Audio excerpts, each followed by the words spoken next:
What's up, dirty plant hoes and all you dirty plant enthusiasts out there? My name is Rachel, this is HeartShaped Leaves, and today we're gonna talk about my 10 biggest tips for watering and managing a large houseplant collection. I know that for most people, watering can be a really overwhelming task. People are quite confused about how I'm able to water such a large collection efficiently. So let's start out with some street cred. I have a pretty large collection of about 300 plus houseplants. That includes anthuriums, philodendrons, begonias, common houseplants, uncommon houseplants, and I find just about everything in life to be pretty stressful, but for some reason, watering my plants just isn't one of them. And I think it's because of all of these really handy tips that I'm about to share with you guys. So let me start off by saying that underwatering is my superpower. A lot of my plants get underwatered a lot of the time, and that is not necessarily by design, but it's just the way I live my life, so they have to. I've done the calculations and it takes me about 17 gallons of water to fully water every plant in my home. Now you may think 17 gallons, that sounds like a lot. Well, that's because it is a lot. That's a lot of water. What I had to do was over time develop a system that helps me to water everything efficiently despite the fact that everything needs such massive amounts of water. Tip number 1, time management is very, very important. I don't water all my plants on a schedule. I don't water them all from a spreadsheet, and I don't have like it written down anywhere. Time management is important when you have a large family or several pets and you just don't have 12 to 14 hours to devote to watering. The more important thing for you to keep in mind is to split up your collection, especially if it's in a series of different rooms in your house. You want to split up your collection into zones. Zone A, Zone B, and Zone C.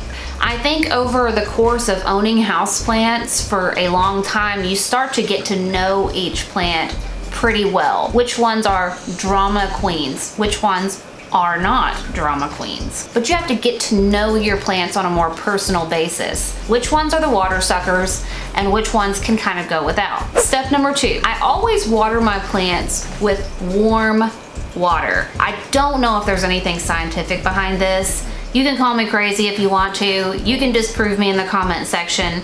Whatever it is you feel like you need to do.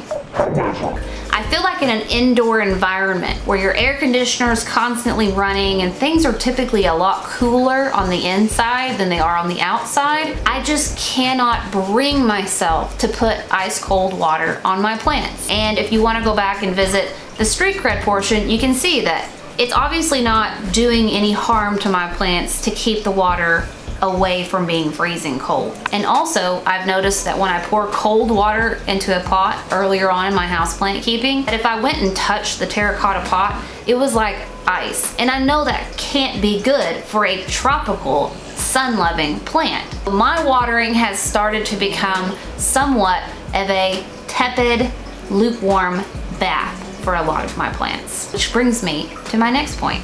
Point number 3, we're gonna call this the HeartShaped Leaves bathtub method. This calls back to time management, which was our first tip, and also warm water, which was our second tip. Basically what I do is I have figured out exactly how much bath water it takes for me to water my entire collection. Now, I know that's not what I told you in the time management section. However, I do have some Sundays where I can devote the entire day to watering my plants. This is where I figured out just exactly how many gallons it takes me to water my whole collection. 13. That's a lot of water. We're gonna skip the being frustrated sitting there waiting at the faucet. I mean, doing it over and over and over again can become very pedantic, and I'm not interested in that type of behavior.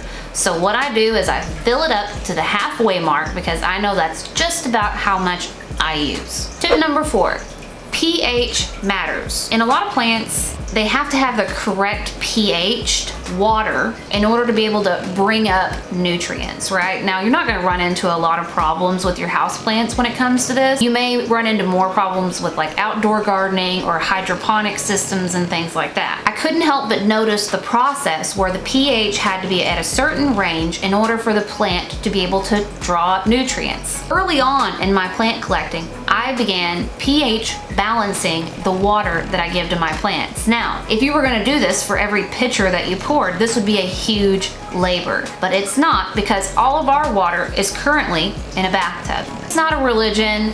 It's not 100% science. It's just something that I do because I feel like it would give my indoor houseplants a bigger leg up if they had a more neutral pH environment. After a little experimentation, I found that exactly 1 teaspoon of pH down into a half of a bathtub of water changed my pH level from a very high level pH range to right about where we need to be to absorb the proper amount of nutrition. Figure, what's the use in fertilizing your plants if your plants can't even pull up the fertilizer that you're putting in it? Now, if I'm totally wrong, leave a comment down in the section below and let me know what you think. Tip number 5, I always suggest using a water meter. You'll need your water meter less and less as time goes on. It's a really nice thing to have when you're starting your plant collecting, but over time you will just rely on it less often.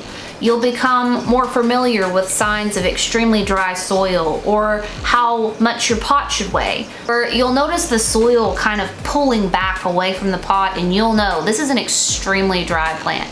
But until then, you need a water meter, and I still actually use the water meter quite a bit. Sometimes my fingers still can't tell the difference, and sometimes I have pots so large that I don't know if the center of the pot is still moist in comparison to the outside of the pot. Smaller pots are easier to deal with and they cause a lot less confusion because you can easily pick them up, feel their weight, and probe their soil. Tip number 6, I have about 5 or 6 1-gallon tea pitchers, Kool-Aid pitchers, whatever you want to call them.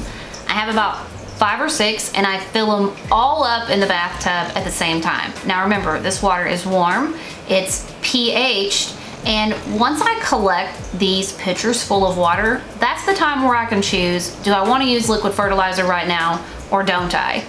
I do 5 mil, 5 mil, 5 mil, which is the recommended dose of fertilizer cut in half, administered to each pitcher when they're drawn from the bathtub. I would recommend having at least 2 small, narrow spout watering cans. Here's why.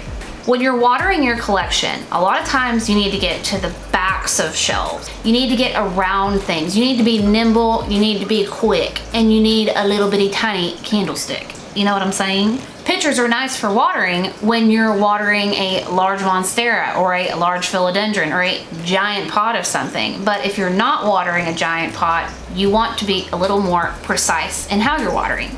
Now that we've got through all of our watering prep talk, let's get into some actual watering of houseplants. Tip number 7. The biggest tip I think that I can offer you guys, besides the bathtub bit, is this. Once you kind of sort of know the watering needs of your plant, you can choose either a large bottom dish to keep your pot in, or you can choose a 2-tiered potting method, or investing in some pot feet for your pots. These items are absolutely crucial in my ability to water a huge collection of houseplants in no time. During my normal waterings, I don't take plants to the sink because I don't need them to drain in anything. And I also don't shower my plants because this isn't maintenance day. We're gonna talk about maintenance day in a future video because I do shower my plants, but not every time I water them. When I'm going around and watering my plants, I'm filling up all of the bottom drainage dishes. If it's an aeroid and it likes more aerated soil,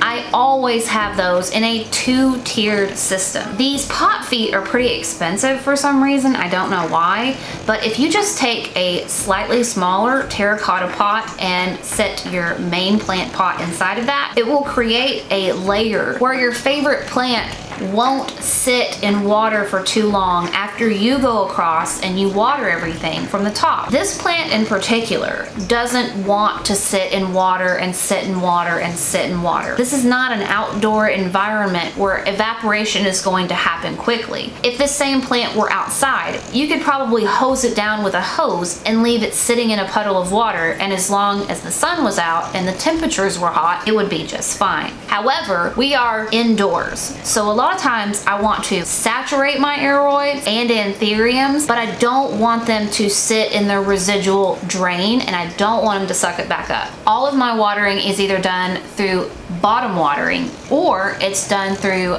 flooding a top pot and then letting it drain into a drainage dish down below. Sometimes on my plant shelves where I have an open grading system, I will water one plant on top and then let that water drain out the bottom of the pot, and that plant gets watered with the first plant's runoff. I do it with my Thai constellation, which is in a huge terracotta pot, and it drains straight from its plant stand right into one of my begonias down on the bottom.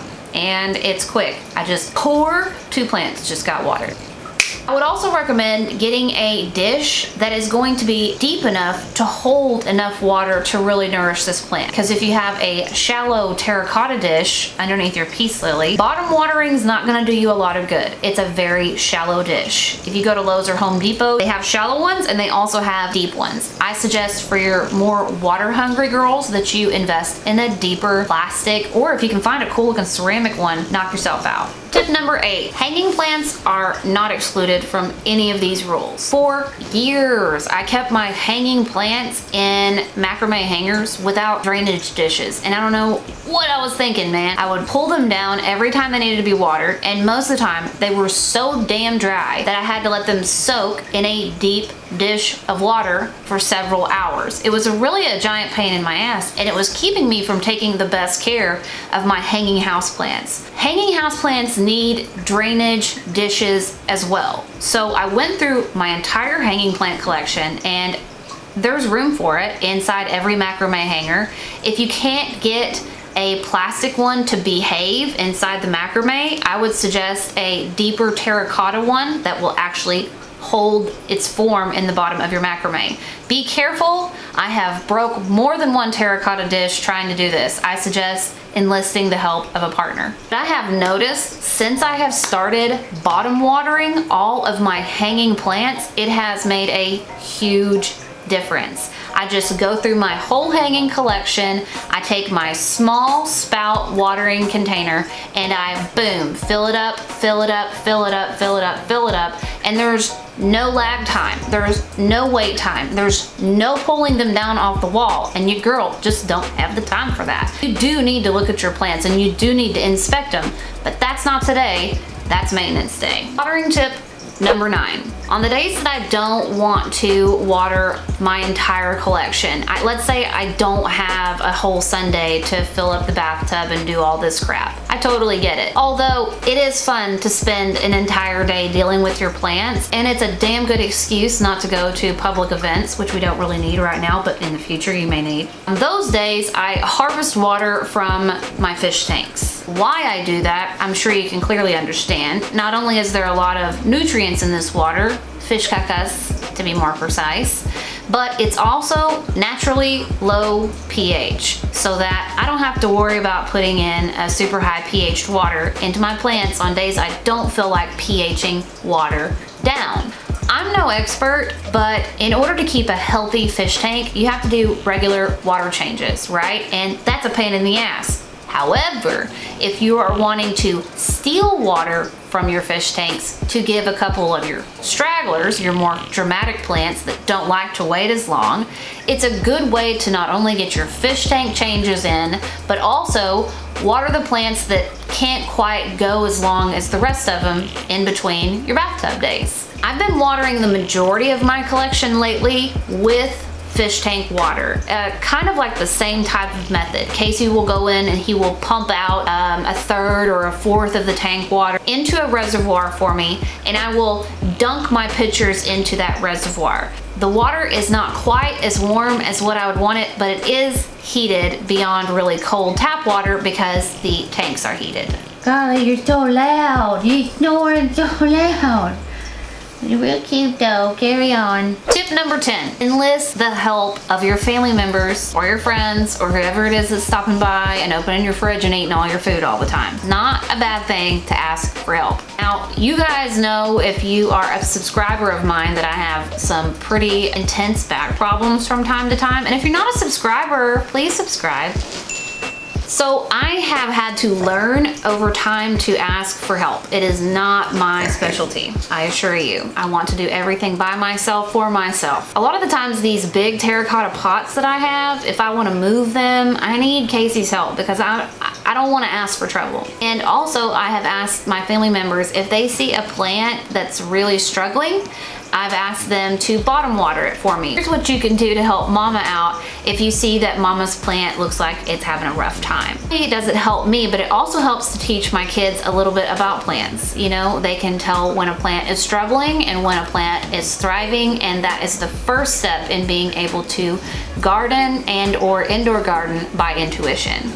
And here is your bonus tip. When you're at the end of your journey of watering all your plants, you may notice that you have some water left over in your bathtub. And you know what that water is perfect for? It's perfect for filling up your humidifiers. Yes, that's right, I said it, put your damn tap water in your humidifier. No, you're not supposed to do that, but that's what I do. And I clean them also. And I clean them probably once a month, and I know that it will probably affect the lifetime of my humidifiers, but in reality, I cannot keep up with the amount of water that's going to have to go into these humidifiers. So tap water it is, and you'd be amazed how fast it is to fill up a humidifier. I don't have to wait on the faucet. I don't have to wait for the water flow. I just fill them up.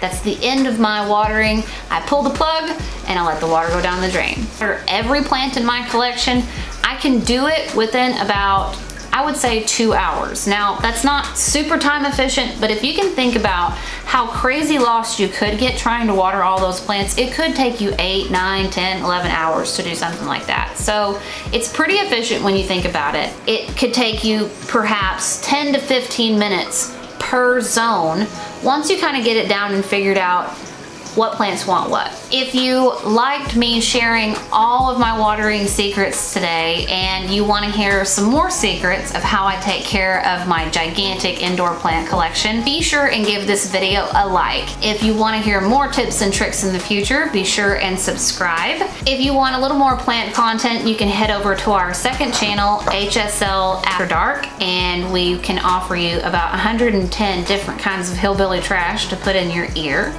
Otherwise, I hope you guys have a great day. I hope that you enjoy your large collections. I hope that you can use some of these tips and tricks to make it a little easier to get along with all of your indoor houseplants. Once you get down how to water 300 plants, then there's nothing to stop you from buying more. Peace out. Later, taters. Bye. I am burning it down. I am burning it Oh, that's my boy. Oh, that's my boy. Oh, you're good. Oh, you're good.